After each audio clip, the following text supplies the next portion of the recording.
Hey everyone, it's Ashley Jones, Event Director at Marketing Showcase. Thanks for watching one of our recordings from Marketing Showcase Online. I really hope you enjoy it, and hopefully I'll see you at another one soon. Thank you very much, Ash. Thank you. So good morning, everyone, and thanks for joining me. I'm Sean Masters, and I'm the Managing Director at Brand Clear.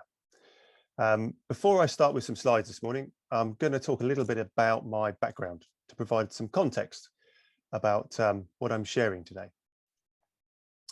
So the last 22 years, I've spent helping businesses communicate with their audiences. Firstly, as a graphic designer through visual communications, then as a creative director, shaping campaigns and narratives.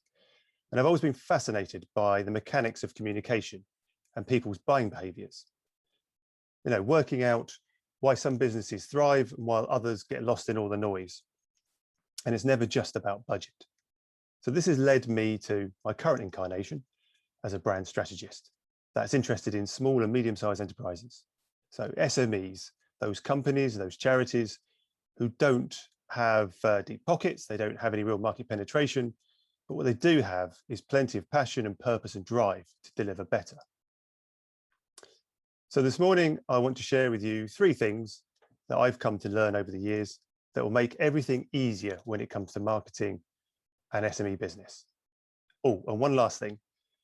Let's leave tactics at the door today. This is all strategy. So if you bear with me just a second, so I share my screen.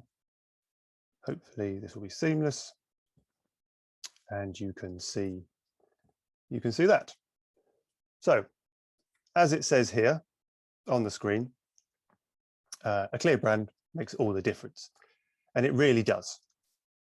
But if you're an SME, we first need to be aware of the SME trap. Now, the SME trap is a useful thing to be aware of, because the reality is most SMEs are rarely leading their market. And they're more often than not, they are deep in the marketing mix. So, and if you're in the mix, you're unable to dictate change or disrupt the market.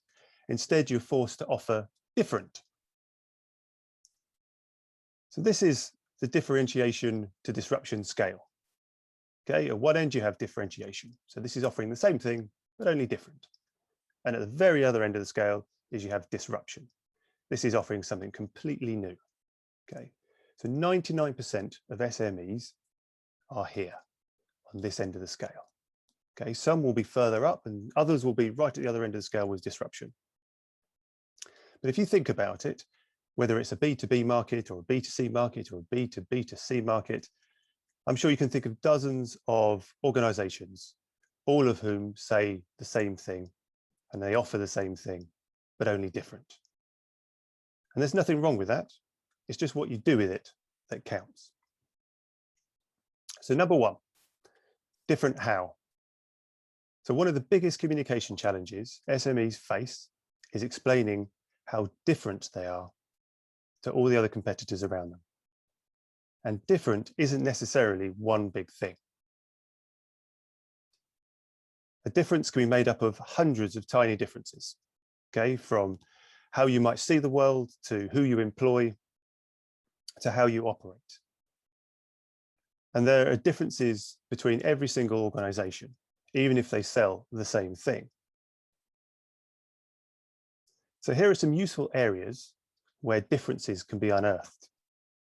You've got the why we exist difference, or the what we do and how we do it difference, or who we serve difference, or what we value most difference, the personality difference, the ambition difference, and even the why we're different difference.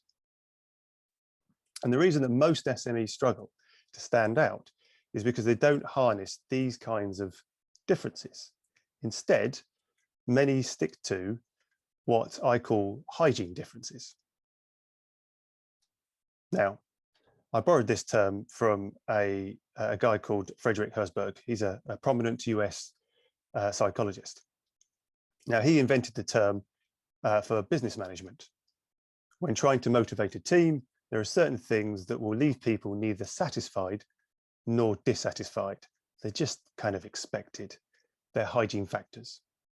So I use the same principle here. These are typical hygiene differences that are like this. You see these kind of things a lot. We care more. We are trustworthy. We are more efficient. We deliver first-class service. We have integrity. We provide quality product, and we understand your specific needs. Now, these kind of things, they're not distinctive differences. And in my book, if you don't care or you don't deliver a first-class service or a quality product, you don't really deserve to be in business. But what customers really want is the simplest route to tension release and to minimize risk. And these kind of promises just get lost in all the noise because everyone is saying the same thing, so it becomes diluted. So trust me, search any homepage or any About Us page, and you'll find these same hygiene differences everywhere. And the worst thing of all is they don't even help you establish a position in the buyer's mind. 2, own the category. So if you can define a difference, then you're better placed to own a position in the market and to leverage and defend that position. This is where categories can be really useful. And I'll give you an example from the super exciting world of parking management. So these are the guys that everyone loves to hate. Okay, so these are the the car park management companies up and down the country that manage multi-story car parks or private car parks or even on-street parking, handing out fines, where they see necessary. So in this 2x2 example here, the businesses are positioned in relation to how they present their difference. Just from a little bit of desk research, we found this out. And as you can see, each has been tagged with a little moniker, this little sort of phrase. So you've got the techie one, or the ethical one, or the full service one, or the expert one. Now, these little monikers are there to help categorize them and help to position them within this grid. Now, obviously, this is just a handful from the market, but you get the idea of how owning a category can help customers and employees know what space they are inhabiting. So for example, if technology is your competitive edge or your competitive advantage, like parking eye at the top there, then, and you find that others are using the same competitive factors as you can use your difference to create a strong distinction from everybody else. So as long as it aligns with what matters to customers, anything goes. 3, so what does matter? Well, it depends on who you're talking to. So consumers, members, general public, business people, there are differences. And I'll give you a couple of examples. For example, what matters to us as consumers when we're making a purchase is it's all about minimizing the risk of regret. And it's the same principle whether you're buying an ice cream, a TV, a new home. This is the primary factor in the decision-making process. So is this new house a place I want to live? Will my children be happy here? Will this be our forever home? All those sorts of things going through your head. You're trying to minimize that risk of regret.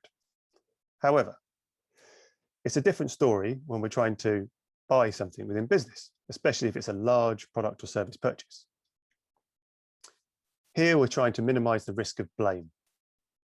Who wants to be the only decision maker on a £50,000 product or service purchase? That's a significant risk to your reputation. So that's why we end up having meetings about meetings. Nobody wants to be the scapegoat. So we end up making what's called defensive decisions to minimize the risk of blame. So for example, what's the decision that I could make that has the least worst consequences for me personally or professionally? And as the old adage goes, nobody ever got fired for hiring IBM. So if you understand this, you gain an edge over the competition, knowing what to minimize. So we have the right kind of difference to help us own the most suitable category, which means we can appeal to what truly matters to our customers. And when you have this locked down, we can establish a marketing plan that feeds the position we intend to defend and grow from. So just to bring this all together, I've got a live example of what I mean here. This is Woe, which is an indie skincare brand that was launched in 2019. It has fantastic products, which clearly I'm going to say.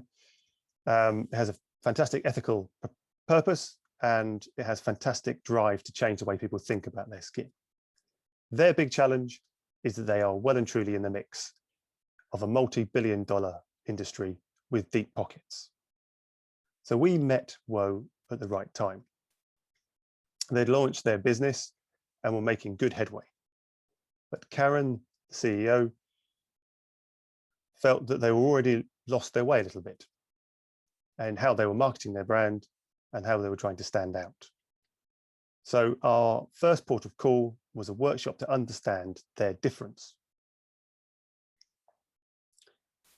So we talked a lot about the value beyond their products. We talked about confidence in the self and knowledge and awareness and freedom to do more and belonging to the tribe and control of the small things.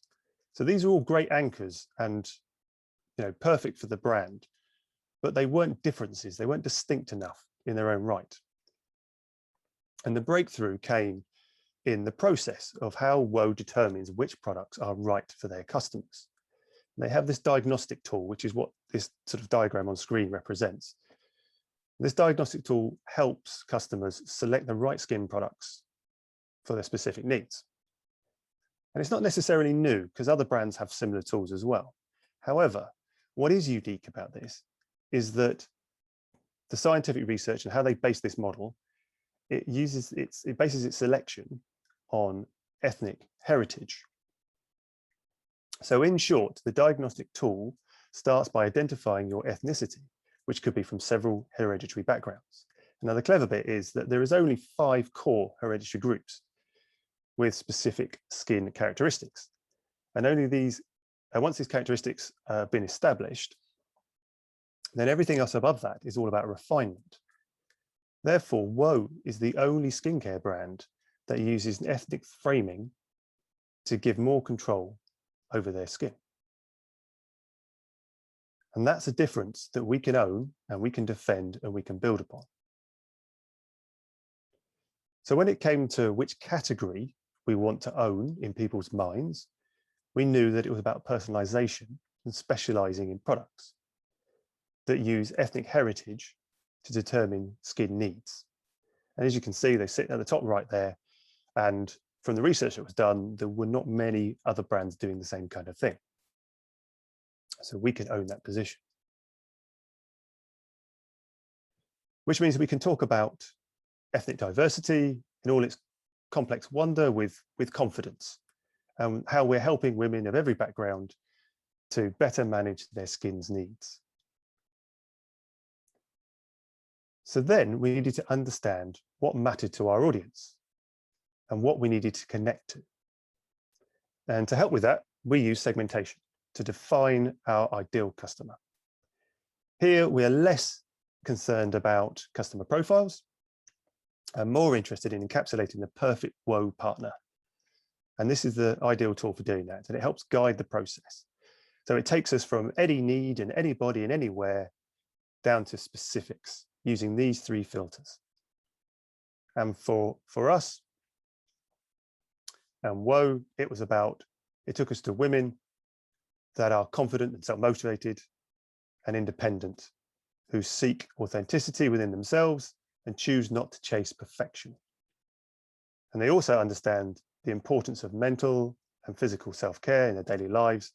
And most importantly, what matters to them is control. When you have life under control, including your skin, anything is possible.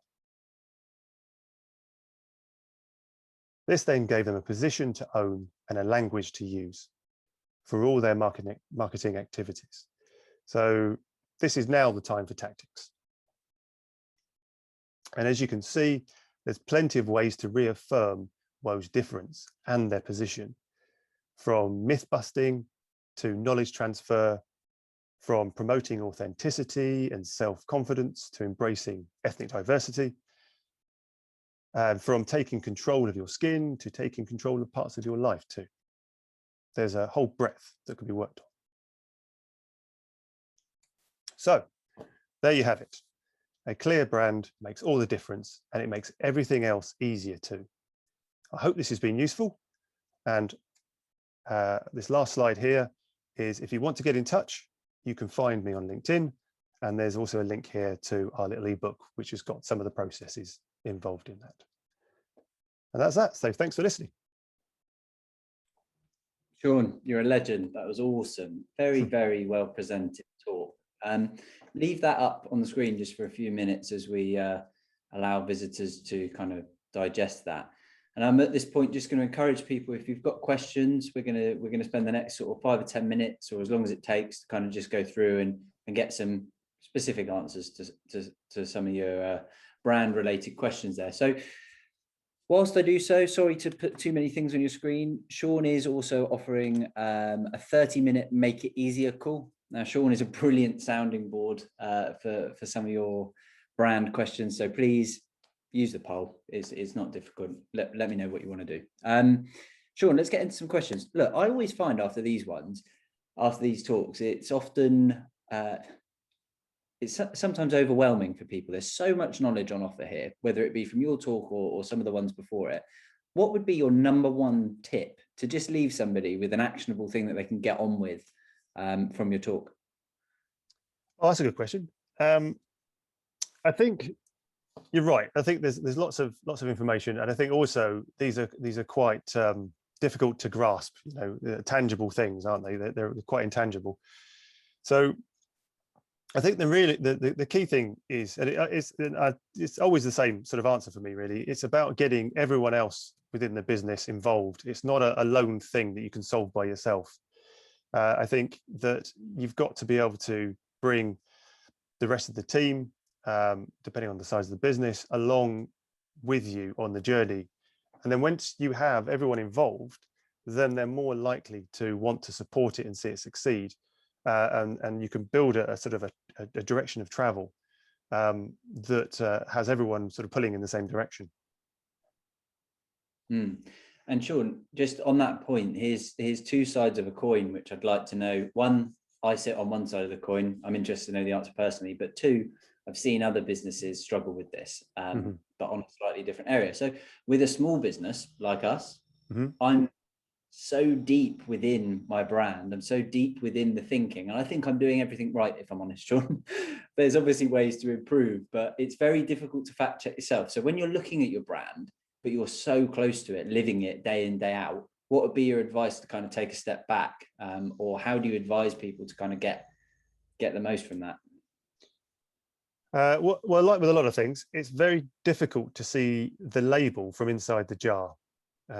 So you need to be able to get some external perspective on this. Now, whether that's external perspective from clients and customers, or other partners or stakeholders, or someone like myself, it helps to get a better objective view of what it is that that you have at the moment, and what people see, because you might see something very different to everybody else.